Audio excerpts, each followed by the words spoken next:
नमस्कार विद्यार्थी मित्रांनो, एज्युकेशनल अकॅडमी या आपल्या यूट्यूब चॅनलमध्ये तुमचे खूप खूप स्वागत आहे।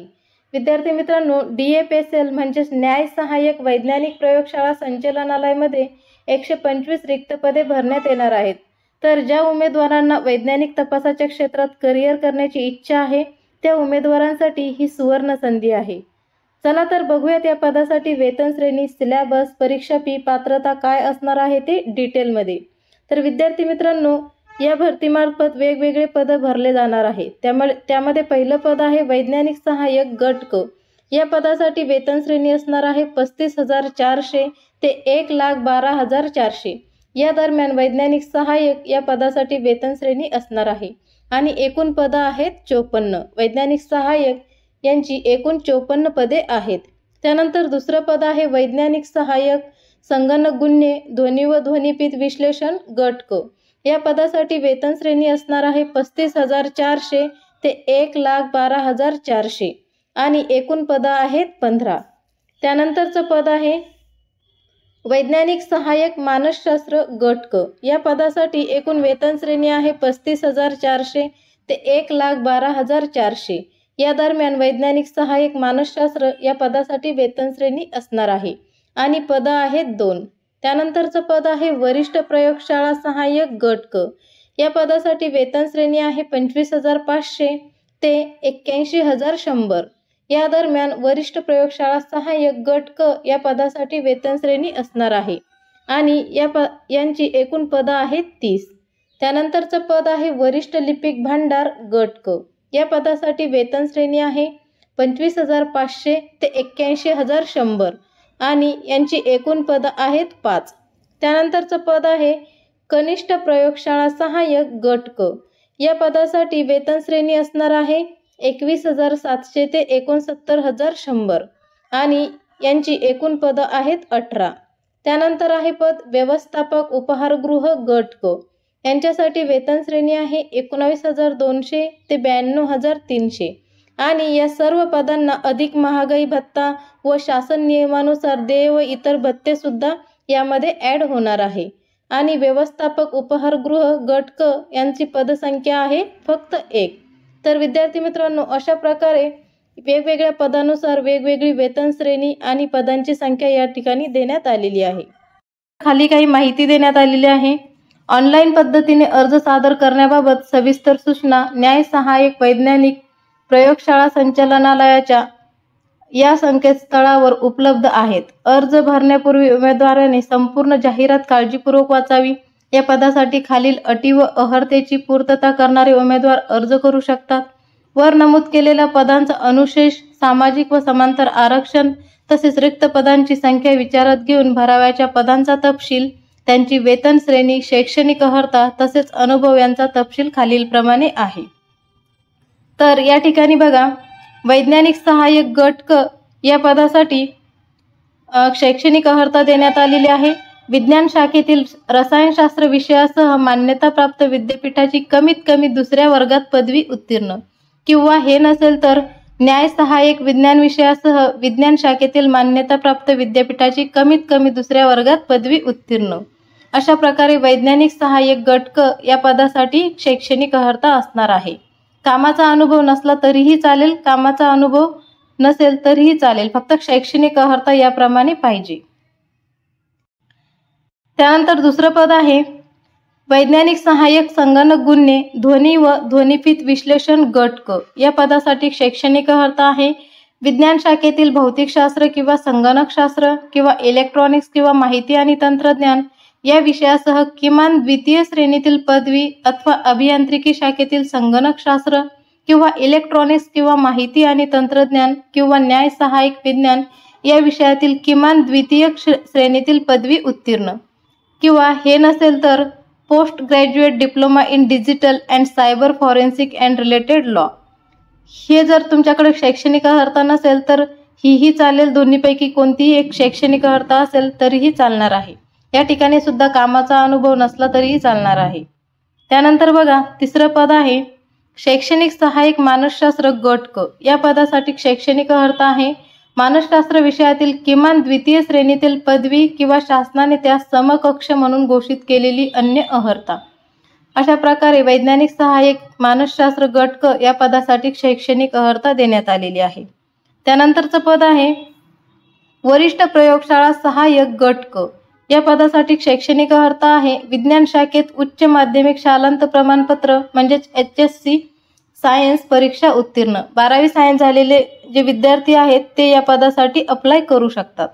त्यानंतरचं पद आहे वरिष्ठ लिपिक गट क वरिष्ठ लिपिक गट क या पदासाठी शैक्षणिक अर्हता आहे विज्ञान शाखेत उच्च माध्यमिक शालांत प्रमाणपत्र HSC सायन्स परीक्षा उत्तीर्ण. या ठिकाणी सुद्धा 12वी सायन्स ज्या विद्यार्थ्यांचं झालेलं आहे ते वरिष्ठ लिपिक भांडार गट क या पदासाठी अप्लाय करू शकतात. पुढचं पद आहे कनिष्ठ प्रयोगशाळा सहाय्यक गट क या पदासाठी शैक्षणिक अर्हता आहे विज्ञान विषयासह माध्यमिक शालांत परीक्षा प्रमाणपत्र SSC विथ सायन्स उत्तीर्ण. तर या ठिकाणी सुद्धा जे 12वी झालेले विद्यार्थी आहेत 12वी सायन्स झालेले विद्यार्थी ते या पदासाठी अप्लाय करू शकतात. तर त्यानंतरचं पद आहे व्यवस्थापक उपहारगृह गट क या पदासाठी शैक्षणिक अर्हता आहे माध्यमिक शालांत परीक्षा प्रमाणपत्र SSC पास म्हणजे 10वी पास असेल तरीही चालणार आहे. तदनंतर खानपान क्षेत्रातील किमान 3 वर्षाचा अनुभव. या ठिकाणी 10वी पास झालेले जे विद्यार्थी आहेत त्यांना खानपान क्षेत्रातील 3 वर्षाचा अनुभव आवश्यक आहे. तसेच शासन मान्यताप्राप्त कोणत्याही कॅटरिंग टेक्नॉलॉजी संस्थेतून डिप्लोमा घेतलेल्या उमेदवाराला प्राधान्य दिले जाणार आहे. जे शासन मान्यताप्राप्त कोणत्याही कॅटरिंग टेक्नॉलॉजीमधून डिप्लोमा ज्यांचा झालेला आहे त्या उमेदवारांना या ठिकाणी प्राधान्य देण्यात येणार आहे आणि त्याच्या बाबतीत अनुभवाची अटही शिथिल करता येणार आहे. ज्या विद्यार्थी मित्रांचा शासकीय संस्थेतून डिप्लोमा झालेला आहे त्यांना कामाचा अनुभव नसला तरीही या ठिकाणी चालणार आहे. तर विद्यार्थी मित्रांनो अशा प्रकारे पदानुसार शैक्षणिक पात्रता देण्यात आलेली आहे. त्यानंतर दिलेलं आहे परीक्षेचं स्वरूप. परीक्षेचं स्वरूप कशा प्रकारचं असणार आहे ते. त्यानंतर बघा वैज्ञानिक सहाय्यक गट क 100 प्रश्न लेखी परीक्षा होणार आहे. सर्व पदासाठी ही लेखी परीक्षाच होणार आहे आणि सर्व पदांना एकूण 100 प्रश्न असणार आहे आणि 100 प्रश्नाला एकूण गुण असणार आहे 200 म्हणजे प्रत्येक प्रश्नाला 2 गुण मिळणार आहे. त्यानंतर अभ्यासक्रम देण्यात आलेला आहे. परीक्षेचा अभ्यासक्रम घटक व उपघटक आणि प्रश्नपत्रिकेचा दर्जा या ठिकाणी देण्यात आलेला आहे. या ठिकाणी बघा संवर्ग वैज्ञानिक सहाय्यक गट क या पदासाठी सिलेबस असणार आहे मराठी. मराठीमध्ये व्याकरण, सोपी वाक्यरचना आणि नेहमीच्या शब्दाचा वापर. प्रश्नपत्रिकेचा दर्जा हा उच्च माध्यमिक शालांत परीक्षेचा म्हणजेच 12वी लेव्हलचा मराठी व्याकरण विचारण्यात येणार आहे. त्यानंतर इंग्रजी व्याकरण. इंग्रजी व्याकरणामध्ये स्पेलिंग, व्याकरण, सोपी वाक्यरचना आणि नेहमीच्या शब्दांचा वापर म्हणजेच प्रश्नपत्रिकेचा दर्जा हा 12वी लेव्हलचा असणार आहे. त्यानंतर बघा सामान्य ज्ञान. सामान्य ज्ञानमध्ये असणार आहे दैनंदिन घटना, नेहमीचे अनुभव, साहित्य, राजकारण, शास्त्र हे आजमावण्यासाठी प्रश्न, सामाजिक औद्योगिक सुधारणा, क्रीडा या क्षेत्रातील महान व्यक्तींची कार्य, सर्वसाधारणपणे भारताच्या विशेष करून महाराष्ट्राचा इतिहास व भूगोलाची रूपरेषा यावरील प्रश्न सामान्य ज्ञानमध्ये विचारण्यात येणार आहेत. त्यानंतर बौद्धिक चाचणीमध्ये बघा बौद्धिक चाचणी विषयक प्रश्न उमेदवार किती जलद व अचूकपणे विचार करू शकतो हे आजमावण्यासाठी प्रश्न विचारण्यात येणार आहे. त्यानंतर विज्ञान शाखेतील रसायनशास्त्र व न्याय सहाय्यक विज्ञान संबंधित पदाकरता आवश्यक असलेल्या किमान शैक्षणिक अर्हतेनुसार प्रश्न विचारण्यात येणार आहे आणि प्रश्नपत्रिकेचा दर्जा हा भारतातील मान्यताप्राप्त विद्यापीठाच्या पदवी परीक्षेच्या दर्जाचा समान असणार आहे. जो प्रश्नपत्रिकेचा दर्जा आहे तो पदवी परीक्षेच्या दर्जाचा समान असणार आहे वैज्ञानिक सहाय्यक गट क या पदासाठी. तर विद्यार्थी मित्रांनो अशा प्रकारे वेगवेगळ्या पदासाठी वेगवेगळा सिलेबस देण्यात आलेला आहे. आपल्या या व्हिडिओच्या डिस्क्रिप्शन बॉक्समध्ये या पूर्ण ॲडची लिंक देण्यात आलेली आहे. त्या ठिकाणी सविस्तर तुम्ही तुमच्या पदानुसार सिलेबस बघून घेऊ शकता. या ठिकाणी तुम्ही बघू शकता संवर्गानुसार वेगवेगळा सिलेबस देण्यात आलेला आहे.